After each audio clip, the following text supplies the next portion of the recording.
제가 여러분 처음 세린교회 부임했을 때 이 본문을 가지고 설교를 했어요. 세월이 많이 지났지만은 저는 개인적으로 이 말씀을 늘 또 생각하고 또 씹고 또 먹고 그러면서 이제 여러분과 함께 사역을 하고 있습니다. 문제가 많잖아요. 교회도 그렇고 개인적으로도 그렇고 나라적으로도 문제가 있어요. 근데 문제를 보고 자꾸 문제를 찾고 집착하면 내가 문제 속에 빠져버려요. 근데 하나님이 주시는 믿음, 또 하나님의 믿음을 갖고 그 문제를 향해 믿음으로 말하고 선포할 때 하나님이 그때부터 개입한다는 사실을 여러분이 잊지 마시기 바랍니다. 그래서 어느 때 정말 제 사무실에 예배 끝나고 여러 가지 문제를 가지고 이렇게 오시는 분들이 있어요. 저도 그 얘기를 듣고 답답하죠. 야, 이 문제가 어떻게 해결될까? 근데 제가 할 수 있는 영역은 믿음으로 말하는 거예요. 믿음으로 선포하는 것밖에 없는 거예요. 그러면 하나님이 또 개입하셔서 응답되고 회복되고 그렇게 지내왔어요. 앞으로도 아마 제가 목회 끝날 때까지 그 일은 계속할 거예요. 또 무슨 일을 무엇인가 믿고 구하는 것, 구하고 기도하고 구하는 것은 받은 줄로 믿으라. 무엇이든지. 여러분 기도 제목이 얼마나 많아요. 이런 기도 저런 기도. 근데 오늘 세 번째, 예수님이 십자가 지시기 전에 이렇게 이제 예루살렘의 마지막 올라가실 때 제자들에게 하신 말씀이에요. 오늘 장로님이 종료주일이라고 기도해 주셨는데 그때쯤에 이렇게 올라가면서 제자들에게 이제 곧 예수님이 십자가에 죽으시고 부활하시고 승천하실 거예요. 그러면 이제 제자들에게 한두 가지 문제가 아니에요.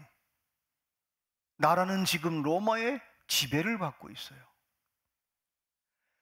또 사두개인들은 제사장 나라가 끝날 거예요. 이제 예수님이 십자가에 죽으실 때 마지막 십자가에서 내가 다 이루었다 할 때 성전 휘장이 갈라지면서 이제 고정된 예루살렘 성전 시대는 끝나는 거예요. 그럼 성전이 어디로 옮겨지느냐? 저와 여러분의 몸으로 옮겨지는 거예요. 그래서 고린도전서 3장 16절에 보면은 너희 몸이 성령이 거하시는 하나님의 성전인 줄을 너희가 알지 못하느냐? 이 성전이에요. 우리가 성전이에요. 이 성전을 가지고 있는 우리가 이제 이 세상에서 사역하면서 삶을 어떻게 살 건가? 제자들에게 세 가지 신앙의 꼭지점을 정확히 가르쳐 준 거예요. 문제가 있느냐? 그거를 여러 가지 문제를 하나로 딱 압축해서 이 산도로 명하여 바다에 던지라 하고 그 말하는 것이 의심하지 않으면 그대로 될 것이다. 믿음과 선포. 믿음이 오면 믿음을 가지고 그 문제에 선포하면 하나님이 개입하신다는 거예요. 두 번째가 무엇인지 기도하고 구하는 것은 받은 줄로 믿으라. 근데 세 번째가 오늘 본문이에요. 서서 기도할 때에 오늘 25절이 참 의미심장하잖아요. 서서 기도할 때에 아무에게나 혐의가 있거든. 상대방이 나한테 혐의가 뭐예요? 사건이 생긴 거예요. 더 구체적으로 하면 상대방이 나한테 잘못했어요. 그럼 어떻게 해야 돼요? 용서하라는 거예요. 그것도 걸어갈 때 그러는 게 아니라 기도할 때, 서서 기도할 때 아무에게나 혐의가 있거든 용서하라. 그리하여야 하늘에 계신 너희 아버지께서 너희 허물을 사하여 주시리라 하시니라. 믿음과 용서, 이 용서에 대한 얘기를 예수님이 하고 있습니다. 잊혀진 사람들의 마을이라는 책이 있어요. 이 책은 실제 전라남도 영광군에 있는 조그만 시골교회 이야기예요. 근데 이 교회의 특징이 뭐냐면 두 가지가 있어요. 하나는 소록도에서 나환자들이 병을 고치고 이 동네에 살게 됐어요. 독특한 교회예요. 그 교인들이, 또 하나는 독일에서 공부를 정말 열심히 한 분이에요. 박사학위를 받고 신학대학의 교수님인데, 내가 교수직을 내려놓고 가장 힘든 시골 교회에 가서 목회를 하는 담임 목사님이에요. 그분이 이제 김효석 목사님이에요. 이 교회에 두 가지 특징이 있어요. 근데 한 번은 담임 목사님이 교회에 사택에 있는데, 최근에 예수를 믿고 불교 신자인데 예수님을 영접한 새 신자가 막 문을 두드리는 거예요. 목사님, 목사님. 그래서 이제 막 그냥 얼굴이 붉게 온 거예요. 와가지고 왜 그러셨냐고 그랬더니, 아니 목사님, 우리 옆집 아저씨가 해도 너무해요. 그 이제 자초지종을 물으니까 뭐라고 말을 하는 그 양씨라는 분이, 우리 돼지가 5마리가 있는데 이 돼지가 무슨 뭐 알겠어요? 근데 옆집에 그 밭에 가가지고 그 곡식을 다 뜯어먹고 돼지가 또 땅을 뒤집어 퍼가지고 아주 밭을 다 망가뜨렸대요. 근데 그 옆집 아저씨가 그 5마리 돼지를 달라고 그러더라는 거예요. 그래서 아니 해도 너무하지 막, 그래서 막 목사님한테 어떻게 하면 좋냐 그랬더니 목사님이 다 듣고 난 뒤에 이런 얘기를 했대요. 형제님, 지금 형제님이 시험에 든 겁니다. 잘못하면 시험에 드는데, 만약에 형제님이 이거를 그냥 적당히 넘어가면 동네 사람들이 뭐라고 그러겠습니까? 그러니 돼지 5마리를 주라고. 그러면서 목사님이 하시는 말씀이, 그렇게 주고 나면 하나님이 더 좋은 거를 줄 거라고. 곧 뒷말이 아주 새신자라 더 좋은 거 준다고 그래가지고 정말 억울하고 막 화가 나고, 그래도 목사님이 말씀하시니까 5마리를 줬대요. 그런데 이 봄에 그런 일이 있었는데, 그래서 이분이 5마리를 주고 난데 속이 상해도 이미 또 목사님이 더 좋은 거 준다고 그러니까 그렇게 이제 믿고 지냈는데, 가을에 또 한 번 그 양씨 아저씨가 목사님한테 찾아온 거예요. 찾아와가지고, 목사님, 이걸 어떻게 쓰면 좋겠냐고. 근데 보니까 얼굴이 밝더래요. 화가 나는 게 아니라. 왜 그러냐고 그랬더니, 목사님, 우리 배추밭에 저 옆집 아저씨가 황소 5마리가 우리 배추를 다 먹었어요. 목사님 말씀대로 그 황소 7마리가 우리 집에 오게 됐어요. 준다고 그러더래요. 준다고 그래서, 받아야 되는지, 그래서 목사님을 찾아왔습니다. 그래서 얼굴이 붉고 좋아가지고 그러더래요. 그래서 목사님이 쭉 듣고 난 뒤에, 형제님, 악을 악으로 갚으면 안 됩니다. 오히려 악을 선으로 갚아야 예수 믿는 사람들이 이 동네, 불심이 심한 이 동네에서 예수님을 드러내야 된다. 그랬더니 갑자기 이제, 지난번에도 목사님 말씀을 순종했는데, 그러면서 또 목사님이 또 한마디 하더래요. 달 그렇게 하시면 하나님이 더 좋은 거 줄 거라고. 그래가지고 이 양씨 아저씨가 그 7마리를 안 받고 용서한 거예요. 다 용서한 거예요. 그런데 그 집에 갔는데 그 이튿날 저녁에 또 온 거예요, 양씨 아저씨가. 근데 와가지고 뭐라 그래요? 목사님, 그 옆집 아저씨가 지난 저녁에 밤을 한숨도 못 자고 줘라 그런 꿈을 꿨대. 근데 이번에는 황소를 주지 않고 자기 집에서 5마리 간 돼지하고 자기 집에 있는 돼지까지 해가도 70마리 새끼가 났는데 그 70마리를 다 가져가라고 그러더래요. 그러면서 그 아저씨가 하는 말이, 우리 사이좋게 지내자고. 그래가지고 그때부터 그 불심이 강한 그 동네에 예수를 거의 다 믿게 됐다는 거예요. 이 동화 같은 얘기 같죠, 그죠? 우리는 요거만한 거 갖고도 삐쳐가지고 짜증내고 화나고 그럴 수가 있단 말이야. 응? 여러분은 아닌 것 같지만요, 여러분 진짜 어느 때 보면, 우리 교회는 그런 일이 없지만 그 전에 우리 선배가 그러더라고요. 어느 교회에서 떡해 먹고 여전해서 삐쳐가지고 3년 동안을 말을 안 하더래.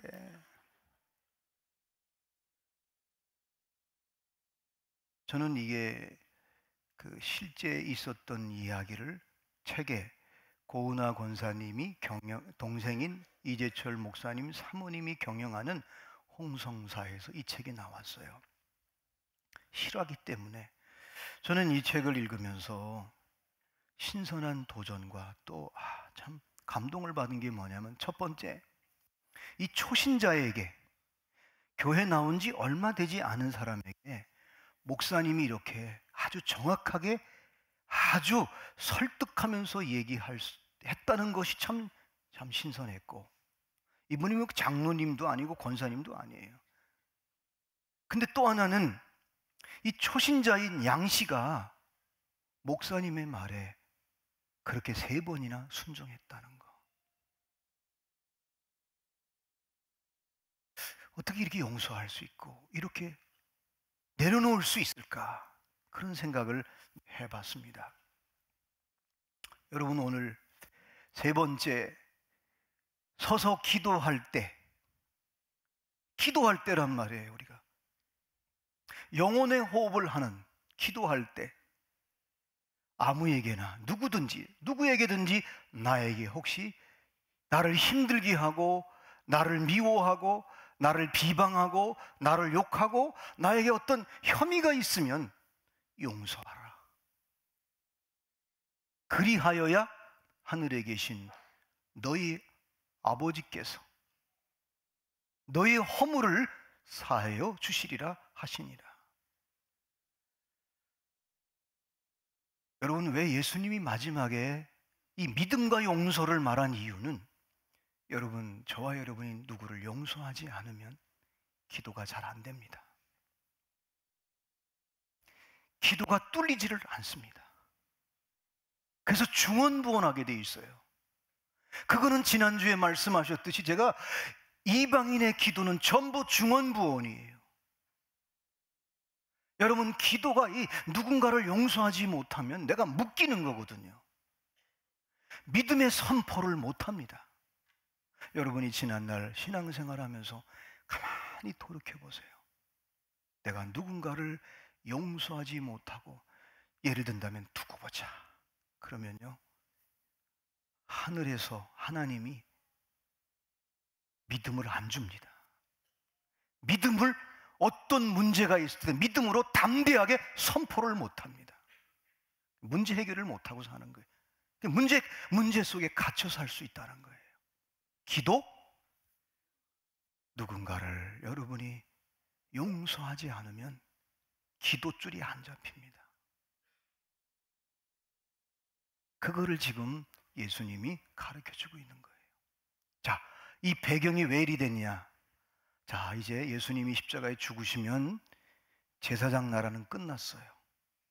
예수님이 테텔레스타이, 내가 다 이루었다는 순간에 예루살렘의 성전의 휘장이 갈라졌어요.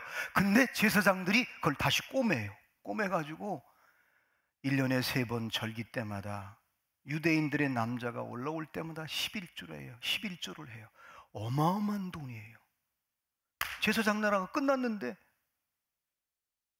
그건 잘못된 거 아니죠. 근데 베드로와 사도들이 제사장 나라는 끝났다라고 설교하면 틀림없이 사두개인들이 매를 때릴 거란 말이에요. 종교재판에 회부해서. 바울이 그래서 여러분 40의 감한 매를 5번이나 맞잖아요. 그럼 나를 핍박하고 나를 욕하고 침뱉고 매를 때릴 때 어떻게 해요? 그때 용서하라는 거예요. 그러니까 예수님이 제자들에게 앞으로 다가올 여러 가지 문제, 로마에게 지배, 식민지하에 있었죠. 가정의 문제, 사역의 문제가 있을 때 믿음을 가지고 그 문제 앞에 파묻히지 말고 믿음으로 말하라. 그리고 2번째, 무엇이든지 기도하고 구한 것은 받은 줄로 믿으라. 기도한 거는 여러분, 기도했으면 응답받을 걸 확신해야 되잖아요. 어떤 기도는 당대에 이루어지는 것도 있고 지금 당장 이루어지는 것도 있고 어느 때는 내가 죽고 난 뒤에 응답되는 것도 있잖아요. 그죠? 그래서 여러분이 아시는 대로 우리 대한민국의 지성인이라고 했던 이어령 박사님이 옛날에 이대 교수 있을 때 교수 생활하면서 기독교의 부활을 쇼라고 말했어요, 이 양반이. 근데 그분이 예수님을 영접하고 기도가 뭐냐? 아주 기도의 정의를 잘 내렸어요. 자기가 서재에서 글을 쓰려고 하버드 대학 것도 다운로드 받고 이런 여러 가지 네이버, 구글에서 다운로드 받다가 이분이 깨달은 게 뭐냐? 기도가 뭐냐? 하나님이 약속한 거, 하나님이 약속한 모든 것들을, 하늘의 것을 내가 기도로 다운로드 받는 게 기도구나. 여러분, 우리 기도의 정의를 잘 알고 있잖아요. 근데 왜 믿음의 선포와 왜 믿음의 기도를 못하느냐? 이것 때문에 안 되는 거예요. 누군가를 용서하지 못할 때 기도가 자꾸 막힙니다, 여러분. 문제가 생기면 나도 모르게 문제에 자꾸 걱정, 염려, 근심, 이것에서 헤어나지를 못해요. 근데 이 용서하는 사람은요, 자유해요. 자유해요. 그래서 오늘 예수님이 세 번째, 기도하다, 서서 기도할 때에, 그 기도할 때라는 말은 시간도 말하지만 장소도 말하는 거예요. 그때 누군가가 나에게 어떤 혐의가 있으면 무조건 용서하라는 거예요. 무조건 용서하라. 예수님께서는 여러분, 주기도문을 가르치고 마태복음 6장 14절 15절에 보면은 주기도문을 가르쳐주고 난 뒤에 뜬구름 없이 예수님이 이런 말을 해요.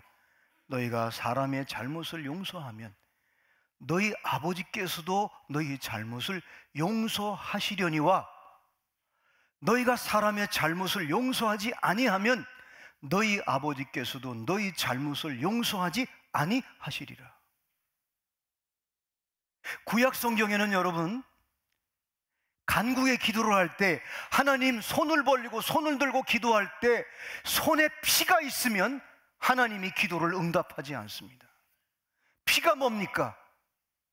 누군가를 미워하고 누군가를 용서하지 못할 때 하나님의 은혜, 하나님의 은총, 하나님의 지혜, 하나님의 놀라운 사랑과 자유가 막히는 거예요. 그래서 예수님이 오늘 서서 기도할 때 아무에게나 나에게 혐의가 있거든 용서하라는 거예요. 이 용서가 얼마나 신앙생활과 주님의 사역을 할 때 얼마나 중요한지를 제자들에게 가르치고 있는 거예요. 여러분 한번 지난날 돌이켜보세요. 여러분이 무조건 용서해보세요. 그러면요, 다 하나씩 믿음의 선포도, 믿음의 말도, 그리고 믿음의 기도도요 풍성해집니다. 특히 셀장님들 잘 들으세요. 셀장님들, 우리 장로님들, 저도 마찬가지고 사역하는 분들은요 여러 가지 일이 있어요. 어떤 사람은 어떤 일을 하자고 할 때 반대하는 사람도 있고 오케이 하는 사람도 있고, 그럴 때 인간은요 자기 의견에, 자기 생각에, 자기 계획에 뭔가 이렇게 협력하지 않으면 나도 모르게 이렇게 미운 마음이 생길 수 있잖아요. 그때 빨리 용서해야 돼요. 할렐루야. 이게 중요한 거예요, 여러분.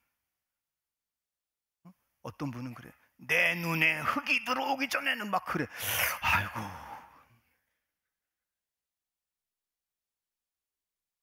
여러분, 예수님이 우리를 위해서 십자가에 죽으셨어요.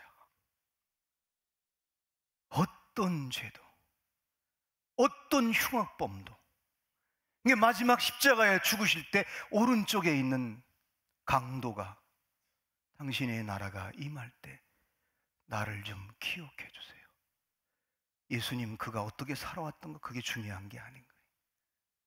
네가 오늘 나와 함께 영원히 낙원에 있을 것이다. 이게 주님의 용서예요. 그래서 성경은 하나님의 마음이 담겨져 있어요.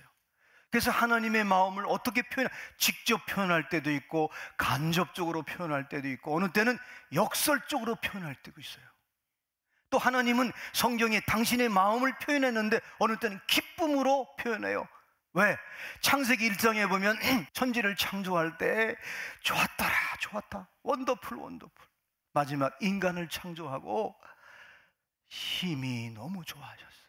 그래가지고 신학교 다닐 때 그룹 토인 하는데 그 마지막 힘이 좋았더라. 그게 우리 한번 이 표현이 영어로는 원더풀인데 뭐 힘이 좋았더라. 아주 베리베리 이렇게 했는데 좀 이렇게 좀 더 현대어로 아주 마음에 와닿도록 한번 토론해 보라 그랬는데 우리 조에 아주 부산의 경상도 악센트가 강한 저기 전도사님이 가만히 있더니 우리 경상도 말로 한번 해보자고 버전을 만들었어요.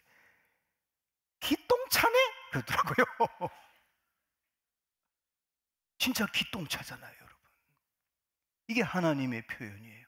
근데 하나님의 표현은 눈물도 있어요.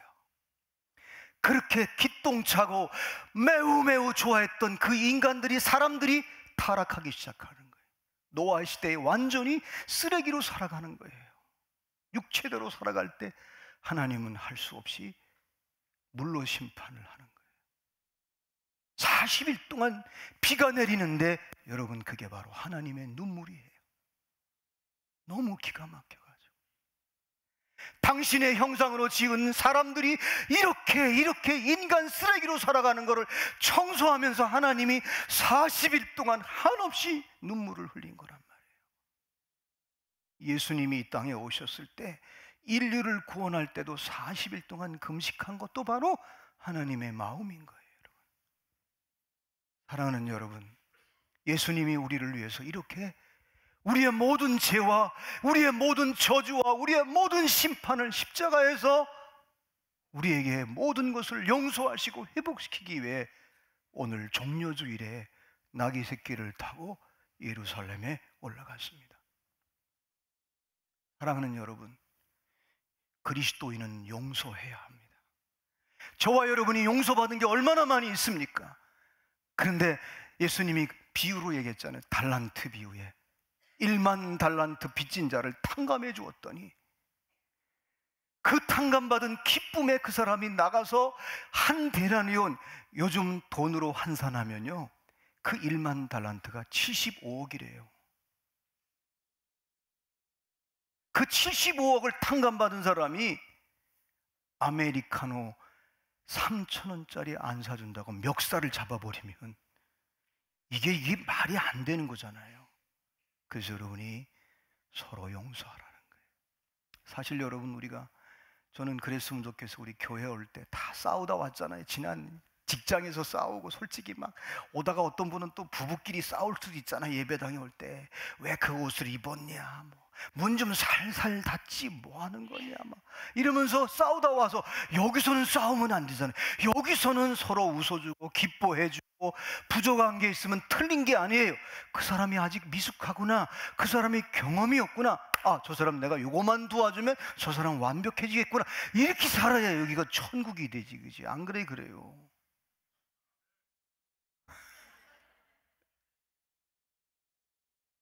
작년에 그 하버드 대학에서 지미 카터 대통령이, 원래 미국 대통령 가운데 가장 금실 좋은 부부가 카터 대통령이래요.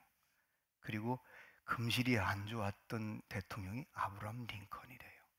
근데 이분들이 얼마나 금실이 좋은지 70주년일 때 작년에, 그래서 하버드 대학에 가서 강연을 하고 끝났는데 질문 시간에 어떤 학생이 손을 들더래요.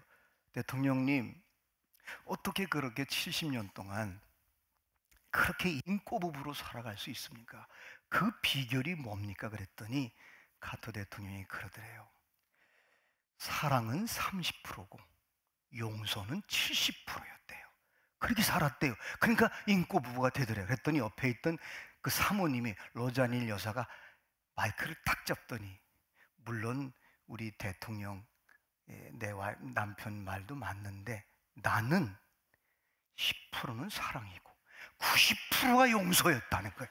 그러니까 용서를 더 많이 한 거잖아요. 그죠? 여러분, 용서하지 않는 거는요, 중국 속담에 무덤을 2개 파는 거래요. 왜 이 말을 했는지 아세요? 용서하지 못하고 그 사람을 미워하면 그 사람을 죽인 거라는 거예요. 그 시체를 내가 끌안고 사는 거라는 거예요. 그래서 무덤을 2개 파는 거라는 거예요. 여러분, 용서하세요. 푸세요. 그게 그리스도인의 삶이에요.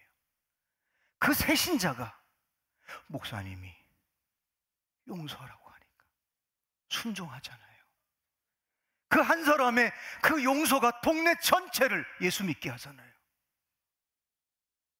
여러분, 저는 30년 목회하면서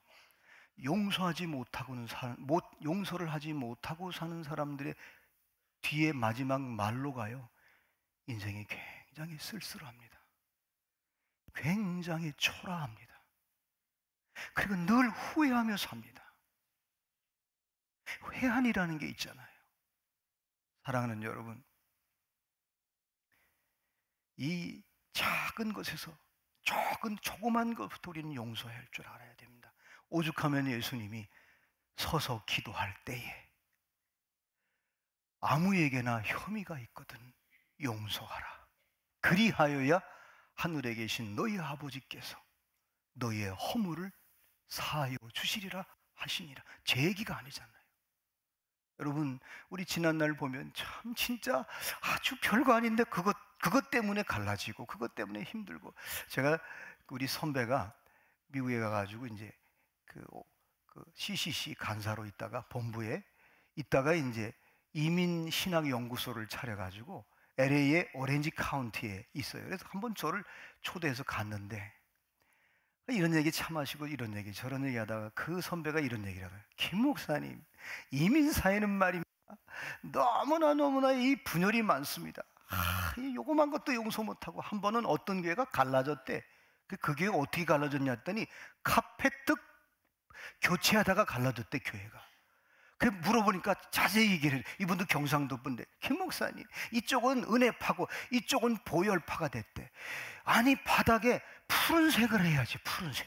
그랬더니 옆에 있던 이쪽 파가 무슨 소리냐, 보혈의 색을 해야지, 붉은색을 해야지. 그래가지고 싸웠대요. 그래가지고 교회가 갈라졌대. 여러분, 이거 서로 용서하고 서로 이게 용서한다는 게 이렇게 힘든 거예요. 사랑하는 여러분, 용서와 화해는 다릅니다. 용서는 일방적입니다.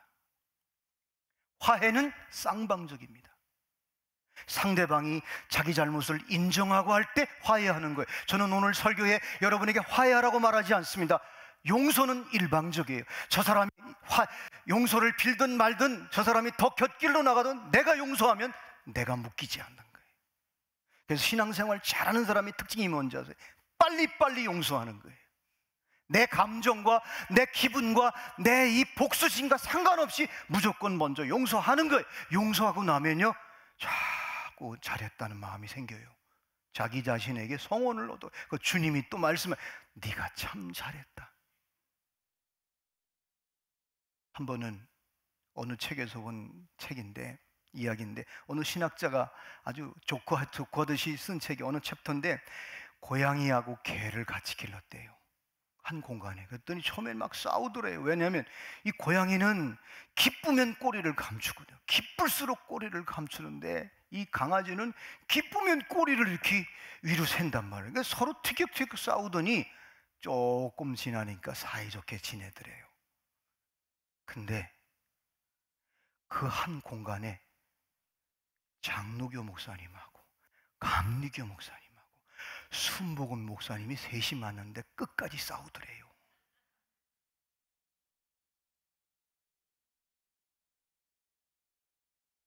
사랑하는 여러분, 여러분이 오늘 이후부터 이 세 가지, 제가 신앙의 세 가지 꼭지점을 얘기했어요.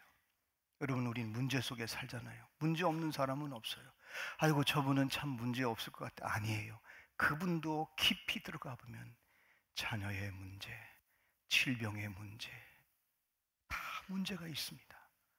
여러분, 문제 앞에 하나님의 믿음을 가지고, 또 하나님의 믿음이 오면, 혹시 설교 듣다가 그 말씀이 내게 주신 언약이라면 여러분이 그 문제에다가 믿음을 가지고 믿음으로 말하고 믿음으로 선포할 수 있기를 주님의 이름으로 축원합니다. 누구든지라고 그랬어요. 구약시대에는, 예수님이 오시기 전에는 하나님이 기름 부어준 왕이나 선지자나 제사장만 그랬어요. 근데 신약 시대에는 예수님이 오시고 난 뒤에는 예수님의 이름으로 누구든지 직분과 상관없이 믿음이 오면 믿음을 가지고 하나님의 약속을 믿고 문제를 향해 믿음으로 말하고 믿음으로 선포할 때 하나님이 개입하실 줄로 믿습니다. 오늘 설교를 이제 마무리하려고 오늘 아침에 일찍 5시 50분에 엘리베이터를 타려고 하는데 옆집 아저씨가 운동 가려고 먼저 타셔가지고 빨리 오세요 해가지고 다 같이 오는데 이분이 또 입으려는 거예요. 대화를 하다가 이분이 사업하는 분인데 어떠셔요? 그랬더니 괜찮다고. 근데 23층에서 지하 2층까지 같이 내려오는데 이분의 말이 전부 다 믿음의 말이야. 언제는 안 어려웠나요? 앞으로도 어려울 거예요. 괜찮습니다. 늘 이분은 긍정적. 이게 말의 씨가 된다고 하면서 오히려 저한테 설교를 하는 거야. 그래서 깜짝 놀랐어요. 여러분, 우리 세린교회 잘 될 거예요. 걱정하지 마세요. 여러분 자녀들 하나님의 믿음, 하나님의 약속을 믿고 여러분이 믿음으로 말하고 믿음으로 기도하고 여러분이 매일매일 해야 할 일이 뭐냐? 혹시 일상생활 속에 여러분 용서, 이거 참 쉽지 않습니다. 현대사회는 옛날하고 틀려가지고요, 무조건 용서하세요. 그러면 믿음의 말, 믿음의 선포, 언어가 달라질 것이고 믿음으로 걸 용서하는 사람들은 기도가 뚫립니다. 근데 보세요, 가만히 보면 저도 그랬어요. 내가 누군가를 미워하고 있고 용서하지 못하면요, 기도가 안 됩니다. 그리고 중언부언하게 돼 있어요. 그죠? 그게 이방인의 기도예요. 바리새인의 기도는 뭐예요? 형식적인 기도예요. 내 마음속에 누구도 미워하는 마음이 없고 누구나 다 용서하고, 용서란 말은 여러분 떨쳐버리다, 던져버리다는 뜻이에요. 여러분이 누구를 미워하고 혐의가 있을 때 그냥 빨리 던져버리세요. 그러면 저와 여러분이 이 파이프, 하나님과 셋째 하늘과 첫째 하늘에 연결되는 이 축복의 파이프, 은혜의 파이프, 능력의 파이프, 지혜의 파이프, 그리고 자유함의 파이프가 절대 막히지 않는 거예요. 그래서 예수님이 앞으로 제자들이 사역할 때 바리새인들이 매를 때리고 종교 재판에 회부하죠. 로마 사람들이 괴롭히죠. 그럴 때 밉잖아요, 여러분. 그래 스데반이 보세요, 자기에게 돌을 던지는 그들에게 아버지요, 저들이 하는 일을 모릅니다. 저들의 죄를 용서해달라고. 집사님이 그런 거예요. 저는 우리 교회 서리 집사 이상 된 분들은 교회에서 어떤 일이 있더라도 다 용서할 줄로 믿습니다. 며느리가 좀 부족하면, 부족한 게 보인 거는요, 내가 도와주라는 뜻이에요, 여러분. 그죠? 제가 잘못 해석했나요? 시어머니가 좀 부족하면 그 부족한 걸 보였다는 건 도와주라는 뜻이에요. 근데 어떤 사람, 네가 그럴 수 있냐? 그럼 율법이 되는 거예요. 율법은 사람을 죽이는 거예요. 여러분 예수 믿는 사람들이잖아요. 사랑하는 여러분, 모두의 그 잊혀진 사람들의 마을, 그 김효석 목사님의 책에 나오는 그 양씨 아저씨의 새신자가 무조건 다 용서했더니 그 동네가 다 예수를 믿게 됐어요. 여러분 마음속에, 자녀들에게 누구를 만나든지 어떤 혐의가 있더라도 다 용서할 때 여러분이 곧 하나님의 나라의 전령이 될 줄로 믿습니다.